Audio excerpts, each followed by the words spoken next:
আসসালামু আলাইকুম। আজকে দেখেন টমেটো গাছগুলো লাগাইতেছে। তা এগুলো হলো সামুং দেয়া। তা সামুং দেয়া হলো বাংলাদেশে যেগুলোকে বলা হয় কলব দেয়া। তা সেগুলা তা দেখেন কিভাবে গাছগুলো লাগাইতেছে দেখেন। সবাই দেখেন ব্যাগে কিভাবে গাছ লাগায়। এক একটা ব্যাগে 4টা করে গাছ লাগাইতেছে। তা দেখেন সবাই সিরিয়াল ধরে দেখেন সবাই গাছগুলো লাগাইতেছে। তাই এদিকেও আছে লোক দেখেন। তা আপনাদেরকে দেখাই যে কিভাবে গাছগুলো লাগায় দেখেন। এই যে দেখেন এক একটা কইরা নিচে গর্ত কইরা তারপরে গাছ দিয়া তারপরে এই যে নারকেলের ছোবা আছে সেইগুলো দিয়ে ঢাইকা দিতে হয়। ওই যে যেই পর্যন্ত আর কি কলপ দেয়া আছে সেই পর্যন্ত। তা দেখেন কিভাবে গর্ত কইরা গাছগুলো লাগাইতেছে দেখেন। এই গাছগুলো এখন এরকম দেখা যায় 4-5 দিনের ভিতর দেখবেন গাছগুলো মোটা এবং অনেক বড় হয়ে উঠছে।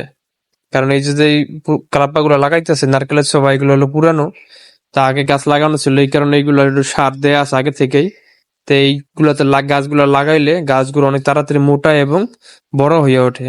তা দেখেন এদিকের লোকজনও আছে সবাই গাছগুলো লাগাইতে আছে। দেখেন সিরিয়াল ধরে ধরে সব লাগাইতেছে। এই যে সামনের দিক দিয়ে সব লাগানো হয়ে গেছে, পিছনের দিকগুলো বাকি আছে। আর এই জায়গায় দেখেন পানি বন্ধ করে দিছে, গাছগুলো ফেলাই দেবে অতি তাড়াতাড়ি।